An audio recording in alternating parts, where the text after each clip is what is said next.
Man League Universal with the Commissioner. Time to muska. Man League Universal. Woo! It's gonna be awesome and some other musical stuff. Stop what you're doing and listen. It looks like I'm erect. It's in the hole. And now, the Commissioner. Man League Universal Podcast. We're here with Donoher of the Blackburn Review. Yesterday evening, we had Game 6 of the NBA Finals, Spurs Heat. We had to do a podcast today. Absolutely. It's what Dwayne Wade would want. It's what Dwayne Wade would want. So much to talk about. Game 7, headband, no headband. I was just about to ask, do you have yours on or off? I'm going off right now. Mine is, it alternates between a headband and one of those hair ties that Mike Miller wears. By the way, I had a realization last night. Mike Miller and Dave Grohl comparison. Discuss. It's so funny. It's every time, I think my wife has a little bit of reverse racism in her because she is, every time she sees Mike Miller or Chris Anderson, she's just like, oh my God, they just don't look like they belong anywhere near a basketball court. And I'm just like, hey, that's racist. You can't be racist if you're white in saying that. I'm like, well, what are you talking about? But I could see the resemblance to Dave Grohl. They both, I enjoy both, definitely. Mike Miller came out huge. Shoeless Mike Miller is what we're going to start calling him now. That was great. So much regrettable ink on that man. I can't help but enjoy when he's on the court, both for his excellent shot and his regrettable tattoos, which really seem to contradict one another. It looks like there's a lot of tribal involved, and I don't think Mike Miller, being the guy from from some dump in Florida, I got to say that I don't imagine him being the most well-versed in regard to other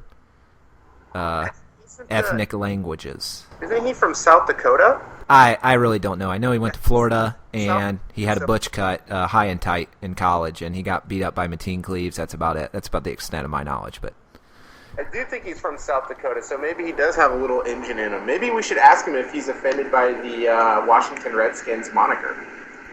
Another topic for another day, perhaps. But let's be huge yesterday, though, man. It was these role players yesterday. Just Chalmers. I guess he's not really a role player, but Battier came through yesterday. Miller came through. It's really weird not to see Haslam or Norris Cole play a minute yesterday. Why Norris Cole injury? What's going on? Why is he? Because let's be honest, Tony Parker is currently wearing the skin of Mario Chalmers. Because Mario Chalmers is having maybe one of the worst defensive series for any starting guard I've ever seen or I can ever recall. I mean, it's him combined with Dwayne Wade. Their perimeter defense is on par with, a St. Bonaventure perimeter defense. It's really startling how bad it is. Because, the Heat are my team. I pretty much watch them all the time, and their perimeter defense is like a huge strength. That's what made them go for playing that small ball. So I'm thinking Spoelstra. I don't know. Maybe he's just thinking, all right, I'll take the chances with the offensive numbers that Mike Miller and Mario Chalmers will give me, rather than Norris Cole maybe just giving me like 5 points or something like that. I was stunned that he didn't see the floor. Did he play? I think he played in Game 5. I think he briefly. I could see Haslam not playing. That dude's old, but it's really a series of just ebbs and flows. I think the game yesterday, it was in the Spurs' hand, and then I thought when the Heat went up, what were they, 5? I thought the game was over, and then when LeBron went Cleveland style and made those 2 turnovers, I thought, I actually texted a friend. I said, he's a big Spurs fan. I said, congratulations, man. It was a great series. I thought it was over. I had no faith in them coming back in that game. That's so brave of you. It's such a Like- class move, dude. Giving that text, sending up that text. You know what I mean? I think that I'm not a. I'd like to think that I'm not a annoying Heat fan. Is there any other kind? Is the question that most listeners just asked, but It's jealousy. It's jealousy, and it's partially people from Cleveland that still just can't get over it. I know we talked about it last year during this time. I mean, on my Twitter feed last night, it was just nothing but ripping LeBron for choking, making fun of him for going bald, and then blaming the refs when I guess they forgot that, they were terrible on the other end against Miami too. I mean, the guy just can't win ever. I was pleased with how yesterday, how last night's game ended in both regulation and overtime. There was a stretch there in the middle of the fourth quarter where LeBron really transformed. He had a few isolation baskets, looked really good around the rim. He had that huge block on Duncan, which was awesome. Yep. Reminiscent of the block on Splitter, but to have it be Duncan was extra points. But he gets in this groove, and it's really at a point where he's become unstoppable, and the game is essentially over with him getting the ball every possession from that point forward, I think, with maybe 7 or 6 minutes to go in the game. Enter Dwayne Wade. Oh, God, what was Talk about a guy grabbed all the condiments, a couple buns, made himself a momentum sandwich, and just ate everything in sight. A baseline 17-foot fadeaway jumper, a shot that is questionable in February against the Bobcats in the fourth quarter of a blowout. Game 6 of the most important game of the Heat season, of course. And that's the kind of stuff he's throwing up. LeBron doesn't touch the ball that possession. Next possession, Dwayne Wade, another patented crossover with a big man on him. And, of course, he does a 17-foot step back at the top of the key, barely draws rim. Just a prototypical Dwayne Wade end of regulation performance where he essentially pretty much cost them the game if it were not for the heroics of Ray Allen. But No, I totally agree. I think with Wade, him and Chalmers, I mean, the last two possessions for each of them, I think that has there ever been a guard in the history of the league more than Dwayne Wade to drive into the lane and you're thinking, okay, he's going to go up and get fouled, and then just try and pass it in between like 5 people? It's just absurd. Yeah, I mean, he's clearly a great player in his prime, but any chance for me to shed some light on how unrelated Dwayne Wade is to the Heat's productive Game 6 win.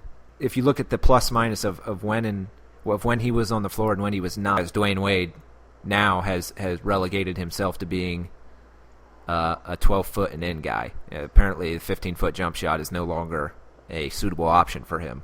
I think, all these people are like, if the Heat lose, they gotta mix it up, get rid of Bosch. You gotta get rid of Wade. You really do. I think you can get more for him, and I think Bosch plays better when Wade is not on the court, and I think LeBron does too. LeBron does because he has kind of abandoned the outside shot, and when he's not shooting the ball well from the outside, and when he's not getting consecutive fast break opportunities, then he becomes pretty much just a brute who kind of imposes his will down low. And when you've got Dwayne Wade on the floor, and he's kind of a player that likes to just float around the perimeter and get the ball and kind of go off screens and shoot fadeaway 18-footers. Maybe he really is hurt. Maybe I don't know. It's frustrating watching this team, and I know it's been brought up by like the national media. I've brought it up on Twitter also.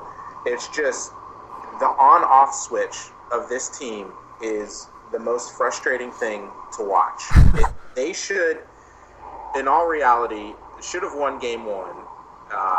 They blowout win in game 2, got destroyed in game 3, won game. I mean, it should be over right now.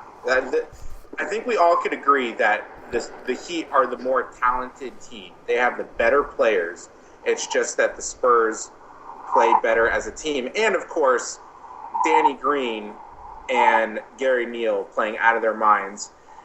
Do I think Danny Green's better than 3 points a game? Absolutely. But he is more of yesterday's game than he has been in games 1 through 5. What do you mean, yesterday's game? Explain. Last night's game. Yeah, Oh. he was terrible. Oh, okay. So you're saying that's more of an image of... Or that's more the Where Danny he is. Green. That's the player that he is. Again, he's better than 3 points. He had a horrible game yesterday, but he is not the 70% shooter. He's not the deadly from 3-point range. He is a 10 to maybe 15 points a game guy. And he's the reason that the Spurs are even in this series. I mean, it's no one. I mean, people yesterday were talking about, maybe Duncan, because of this game, could be MVP. If they would have won yesterday, how could you not give it to Danny Green? Right. I mean, that's just my thoughts. I mean, it's very frustrating, and I know it's going to sound like, you're a Heat fan, you can't talk crap, you can't talk shit. This team, I know how they could play. You see them in the 27-game winning streak. You see them in the blowout wins in game 2. They are the more talented. They have the more talented players. It's very. I can't believe it's going into 7 games. I'm so nervous about tomorrow. I think they're going to win, but I just feel that it's a little absurd that it's even still a series. Right. Okay. Back to your Ginobili point. With all the uproar associated with the final play, I guess I don't know, one of the final plays in overtime when Ginobili basically drove to the rim, cradled the ball, and took what had to have been maybe a 6-step Euro move, which has actually been practiced quite often by Dwayne Wade, which is maybe one of the more horrible things to happen to the NBA in recent memory. Another resume point for Dwayne Wade on that one, but as far as the refereeing last night, I would say it's about as good as could have been expected. For 2 reasons. One, they didn't decide the game themselves, I don't think. No. Because it was kind of a desperation move. Ginobili's fast breaking, and he's maybe got a 3-on-4 or something like a 3-on-3, and Bosch was already under the basket by the time Ginobili was around 3 feet from the 3 line and getting across the 3 line to drive in. And he basically picks his dribble up at the 3-point line and takes he kind of shuffles his feet and takes 3 huge steps, kind of gets wrapped up with a couple people, and it looks like he just gets the ball knocked out of his hands. And there's just no way you call that, because it basically, if you call it, that's the game. He's going to make those 2 foul shots if you call it. And then, you've got like half a second left or something. But I also think they did a good job with LeBron, because LeBron, out of nowhere, and this is a little disappointing, he's kind of become essentially a flop artist. You could tell last night he was begging for a call when he wasn't making anything out from the outside. Jumpers were all off. 3-point shot was off.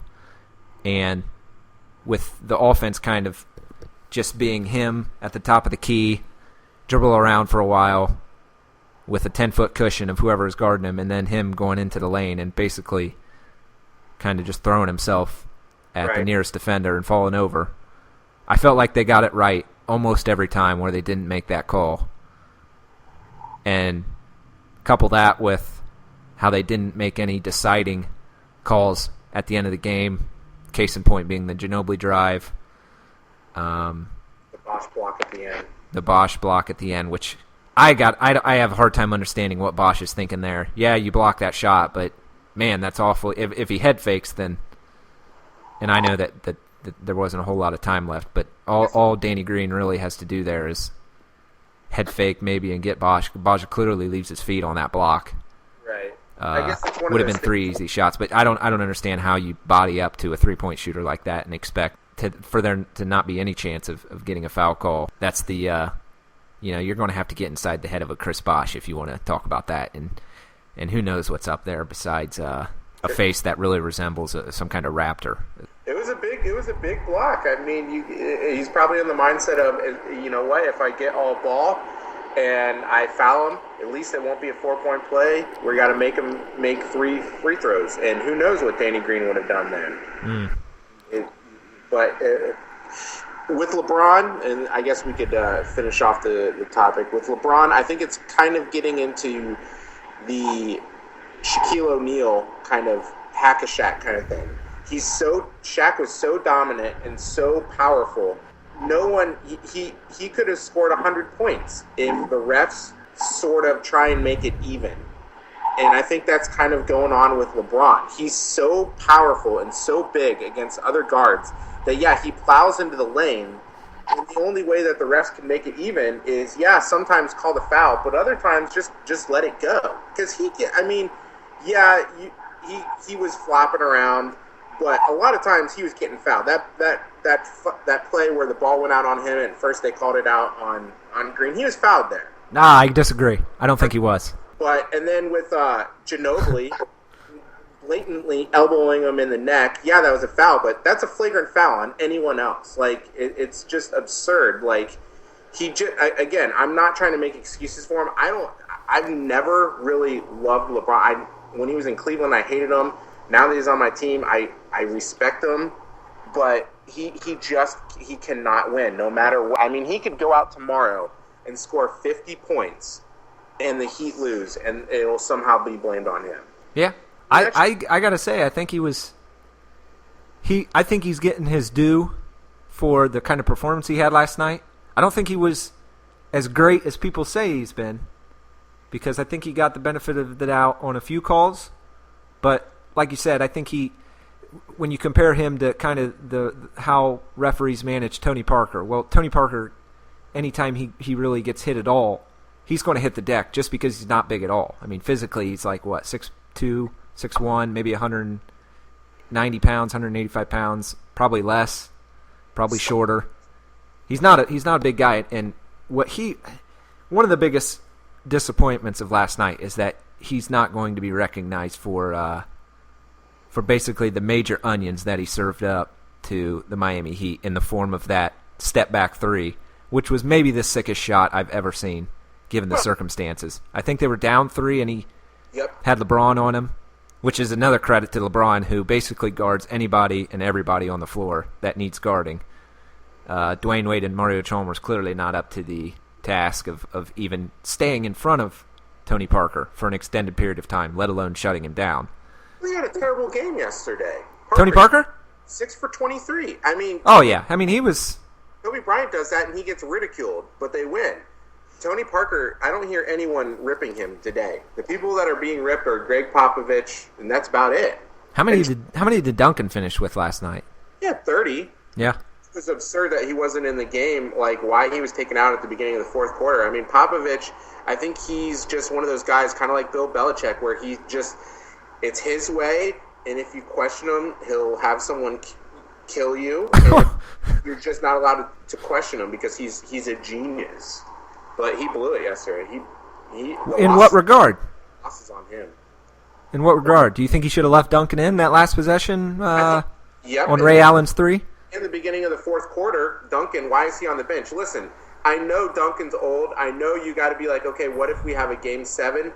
But this is the NBA Finals, okay? It'd be one thing, again, if this was the first round of the playoffs or whatever.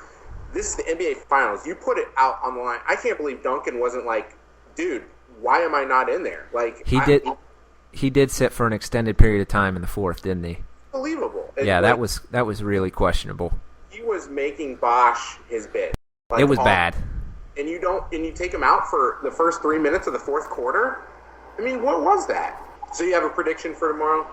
I predict the Heat, not handily, but I don't think it's. I'd say Heat by 7 or 8 with Duncan not being near as productive as he was last night, and I'm assuming somebody like Mike Miller, Shane Battier, Mario Chalmers steps up and puts up a 20 spot, and then LeBron and D-Wade both go for mid-20s. LeBron, exceptional, and we get to drink the tears of Cleveland once again, which is always enjoyable and always goes down smooth as far as I'm concerned. That's the best part of this whole thing is that Cleveland gets to cry again. Dan Gilbert gets to write another letter in Comic Sans font to Cleveland season ticket holders, promising that Cleveland will win a championship before LeBron, the supposed king of Cleveland, wins one or two, or eventually three. But the Cleveland Cavaliers are going to draft somebody who's not even going to play in 2013, 2014. So they've got that to look forward to. But dude, LeBron's coming back in 2014. Which, if that would happen, I would actually not be totally against it. I would kind of be on board with that. I'm a total LeBron convert now. Like, hated him when he was in Cleveland just because I have a pretty strong disdain for the city of Cleveland and all of its inhabitants. But if he goes back to Cleveland, it kind of comes full circle. And now you know what needs to happen. I have heard rumors that he has these headbands, and there's no way to tell, but I've heard rumors that these headbands that he wears are like twice as thick as their traditional headband in order to cover up the receding hairline, which is now moving further and further back on the head. I'm with them. I'm curious as to what kind of custom tailoring that headband gets. Maybe we should look into that for another time. But absolutely. So I'm assuming a fan has that headband. I have no idea where it went. Maybe maybe it went the way with Mike Miller's shoes. Maybe someone picked it up and threw it into the. Yeah, Mike Miller loses his shoe and decides the best option is to throw it into the stands. I know. You got to leave that thing on the court. It's like a landmine. Exactly. There's a good chance Tim Duncan trips over that thing and with his old bones dies. Yeah, something happens. I don't know. Yep. Or Boris Diaw eats it. I mean, there's any number of possibilities that could have happened, and just send it into the crowd, which probably hit an empty seat. You know, the whole leaving early thing. You don't couple that in with, oh, that's just Miami fans for you. That's just how fans go. That's just how fans are. Specifically NBA fans, who generally, those that attend NBA games, have zero interest in the NBA itself, especially in Miami, maybe more so than other cities. Maybe it's like you got guys like Bieber sitting courtside who generate more buzz than the actual game itself. It gives you a nice perspective on the NBA and how it's kind of become a WWE type atmosphere where there's a lot of speculation about certain things being fixed, but I won't get into that. I don't want to speculate, so I won't speculate. All right, do we have any other next topics? I know we wanted to talk a few minutes of Reds baseball, and I'll start that off here quickly, and then we can move into any of the summer blockbusters that have recently come out and whether or not you've attended any or you've have caught any of the matinees. But in regard to the Reds, got to talk about Mike Leake for a minute. Talk about a guy who pretty much been on the boat out of the Reds rotation for the last 2 months, seemingly keeping the seat warm for either Aroldis Chapman or Cingrani, whoever kind of declared themselves the new starter until the time that Leake basically gave it up. But he's been really good this year, and there needs to be credit given to the decision to not only keep him in the lineup at the beginning of the season, but to keep him there once Cingrani had come back up and put an application in for that fifth spot with some pretty good performances. But if you look at the guy's stats, I mean, he's got a mid-2 ERA, 2.6 or something ERA. I think 7 wins now, which is nothing to write home about. But the guy's been exceptional this year, and there needs to be credit given to a guy like Dusty, who, for all of his flaws, I feel like has made a lot of good decisions this year in regard to personnel, how he's managed Xavier Paul, another case of his. But and not then- with Chapman. Though. Not with Chapman, not at all. The bullpen is a mess, and Dusty really has no idea what he's doing with that. But otherwise, I think he's been pretty good for a middle of the pack quality manager as far as I'm concerned. But I think he deserves some credit. Yeah, I mean, I don't really have anything else to add on to that. I mean, Leake's playing and pitching out of his mind. He's doing a good job. He's doing you don't expect much from your number 5 starter. But, the pitching never was going to be a problem on this team, the starting pitching at least. And you thought the bullpen, but that's looking – it's unfortunately, again, I know the season's long, but we got a huge stretch of games coming up. I don't see – I know a lot of people are like, oh, the Cardinals are going to come back to earth. They can't hit like that with runners in scoring position. Their pitchers won't keep it up. But their offense is not the offense that scares you like they're going to put up 10 runs a game. They're the offense that will just bleed you with hit after hit, clutch hit after clutch hit. As much as I hate him, Yadier Molina, man, that guy is just a beast. MVP. He should be the MVP. Still a beast somehow. He's doing something. Yeah, something's fishy about that. Awesome. Like they just I hate them. I hate now that LaRusso's gone, I don't hate them as much, but I still hate them. I don't see the Reds catching them. I know the Reds are only 2.5 back. I just see these next stretch of games when the Reds play. I think 13 out of the 16 against teams with winning record, while the Cardinals play only 3 with teams of winning records. Mm-hmm. I see by the All-Star break, I see the Cardinals being up probably about 5 games. What are they up now? 4? 2.5, I think. Oh, really? 2.5 or 3. I'm not sure. Okay.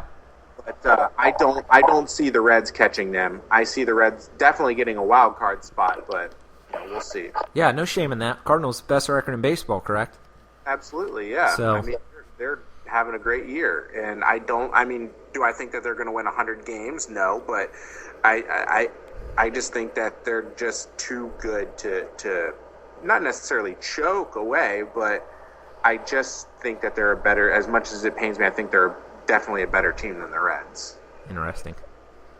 Okay. But, I mean, we'll see. I hate this whole one-game playoff garbage in the second wild card. I think it's pointless.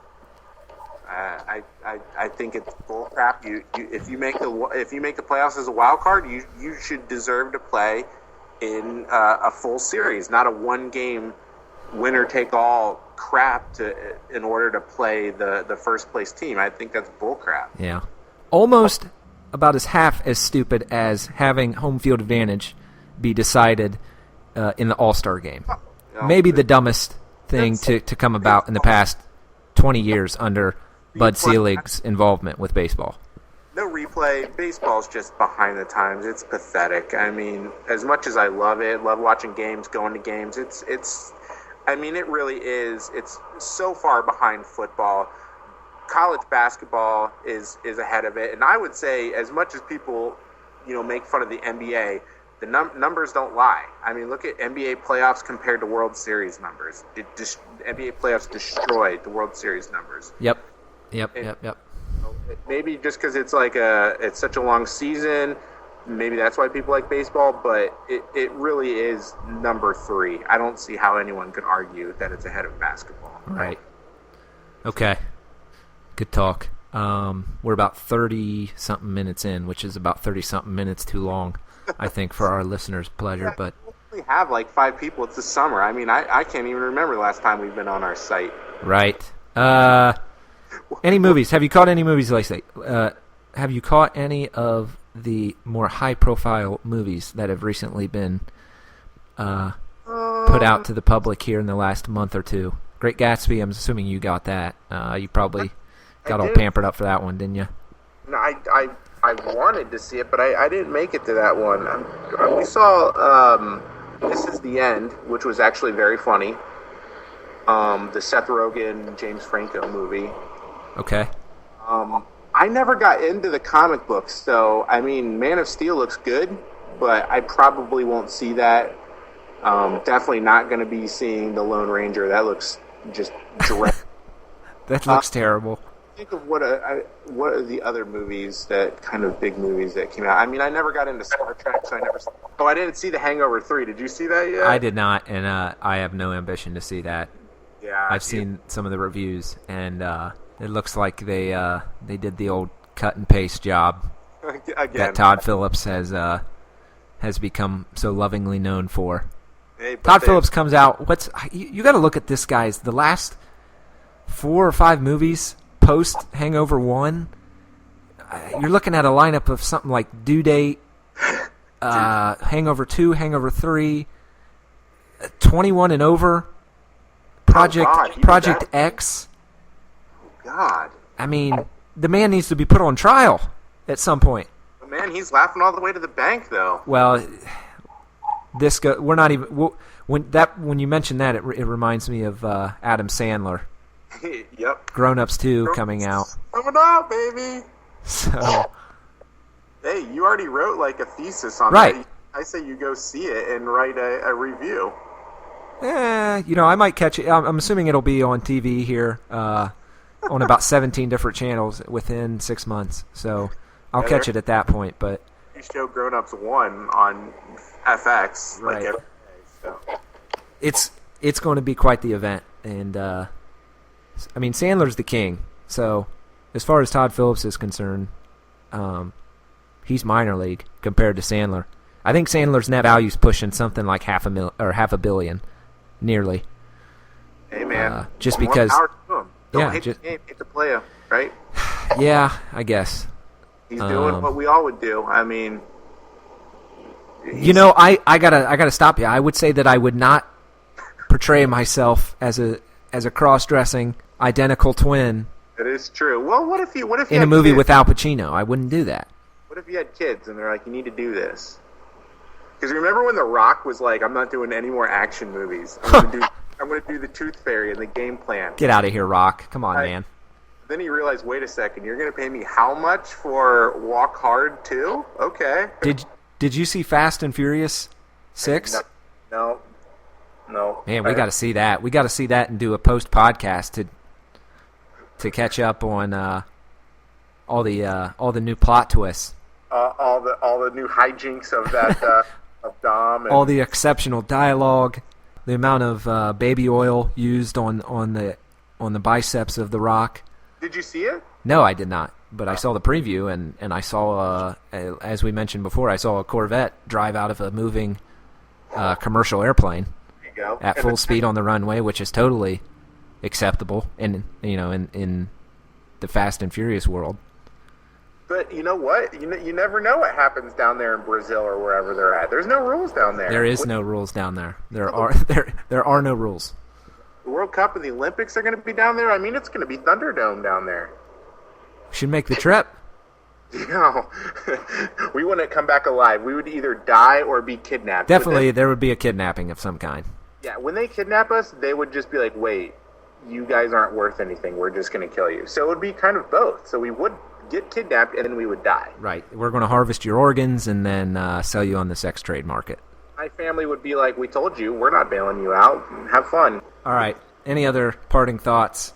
I just want it out there. I wanted to the clear, and I'm speaking for Blackburn too. We had nothing to do with Archie Miller's house getting invaded, so just want to throw that out there. I know a lot of people think that we're up to our annual hijinks for the summer to get web hits, but that was not us. And we had nothing to do with Matt Kavanaugh being reinstated either. I know we have a lot of clout with the administration there at UD, but that was not our doing either. Noted. Hide you kids, hide your wife. Exactly. It's the summer, and I'm ready for 4th of July. Get my Speedo on, get it going. Yeah. Great. All those people, that are clamoring. I guess there was a little bit of a fight on the comment section about how we need to be more like UD Pride and post more in the summer. I don't know what to tell you. It's UD basketball. This isn't. Check yourself at the door. I don't know what you want us to talk about in the summer when nothing is happening. Well, you know what they're going to get? They're going to get about 36 minutes of mindless drivel. Hey, perfect. It was fun, though. All right. Well, until next time. Absolutely. Go Heat. Go Heat. They can talk to me. They really enlightened cat, and I like that about you. Man League Universal.